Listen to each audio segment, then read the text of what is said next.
Morning, everyone.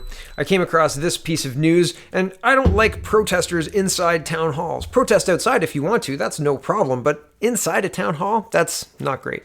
National Post is reporting Chrystia Freeland's town hall cut short by protesters who call her a warmonger. I'm not going to get into it. Basically, the protester called her out on a bunch of different issues and shut down the meeting 10 minutes early. And I don't like that. I think that if people are showing up to see a politician, it takes time out of their day. They're doing their civic duty by going to see the politician, and the politician's time is there for the public to speak. And when somebody usurps it like that and shuts things down early, that's not great. That doesn't help democracy, right? That's not helpful. Let the ideas be put out there, right? And if they're wrong, they're wrong. If they're right, they're right. And hopefully the best ideas rise to the top, right? So anyway, I don't like the silencing of anybody, least of all in that way. I think it is against the whole spirit of what democracy stands for. That's really what I think. Okay, here's CBC Politics reporting Trudeau promises to cut cell phone bills by 25% if re-elected.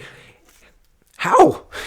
The Canadian government does not own any telecom company that I am aware of. So are they just going to call Bell and say, well, here is the senior reporter on Parliament Hill for the Canadian Broadcasting Company, the CBC, and I apologize. I'm not even going to attempt the name. I attempted it 2 times before, and I actually had to scrub both videos because I said it so poorly, so I'm not going to try it.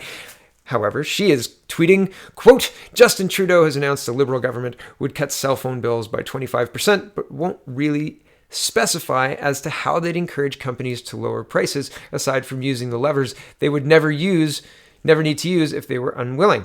So, interesting stuff. And here's another Trudeau story, and this appears to be sticking with the racism themes. Trudeau says he'll meet with Jagmeet Singh to apologize over racist photos. And there's a video. And Justin Trudeau pushed aside global mockery of his decision years ago to dress in blackface, arguing Friday he's focused on apologizing to Canadians, including his rival, NDP leader Jagmeet Singh. Trudeau has reached out to Singh to talk since the release of 3 different images showing the Liberal leader in black or brown face that Singh condemned as personally hurtful. Quote, I will be apologizing to him personally as a racialized Canadian, Trudeau said Friday at an event in Toronto where he unveiled his party's long-awaited gun control strategy. As I have been apologizing to Canadians who have suffered discrimination and intolerance their entire lives in ways some of us like me have never had to experience on a daily basis.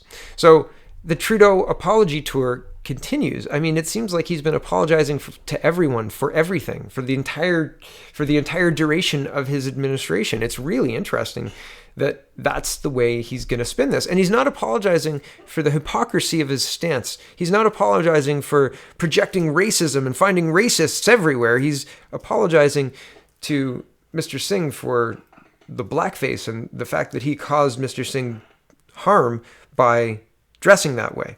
And okay, maybe he did, but focusing on that is a really interesting way to draw the focus away from the hypocrisy of the whole thing, right?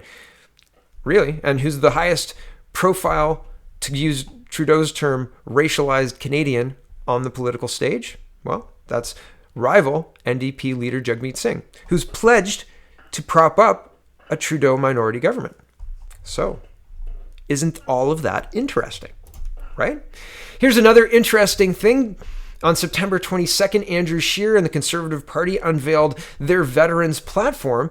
And I read it. And, well, actually, Andy Brooke, who's a candidate for the People's Party, pointed this out on Twitter. And so I thought, wow, that's incredibly uncanny, isn't it? So on September 22nd, the new military covenant language is used by Andrew Scheer on the conservative.ca website to unveil their new veterans platform. And the veterans platform looks like, here's the statement. Scheer highlighted that a new Conservative government will enshrine in legislation a military covenant between the Government of Canada and all Canada's veterans. This will guarantee that every veteran is treated with respect and is provided services in a timely manner. 2, clear the current backlog of veterans benefits applications within 24 months. That's 2 years.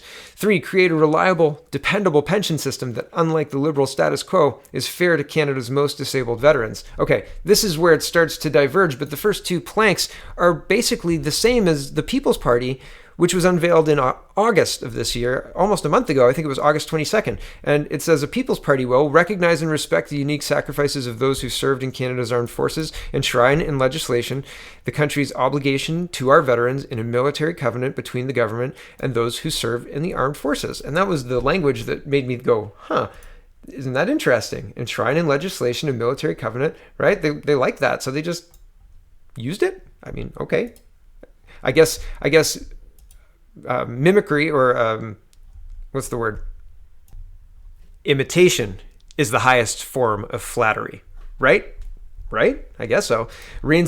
So here's where it diverges. A People's Party government would reinstate the fair disability pension as previously provided for by the Pension Act. The Pension Act will apply retroactively to 2006, and lump sum payments received since then will be treated as advance payments, whereas Mr. Scheer's plan says he will create a reliable and dependable pension system, unlike the Liberal status quo, is fair to Canada's most disabled veterans. So that's the difference, I suppose, but they really liked our language right up till then. That's interesting, isn't it? Or the People's Party language right up until plank 3. Very interesting. You can get an in-depth look if you go through Mr. Brooke's Twitter thread. It is much more in-depth than my reporting on this. But isn't it interesting, right? Wow. Thanks for watching, everybody. Don't forget to vote. Voting day is October 21st. And, have a wonderful, wonderful day.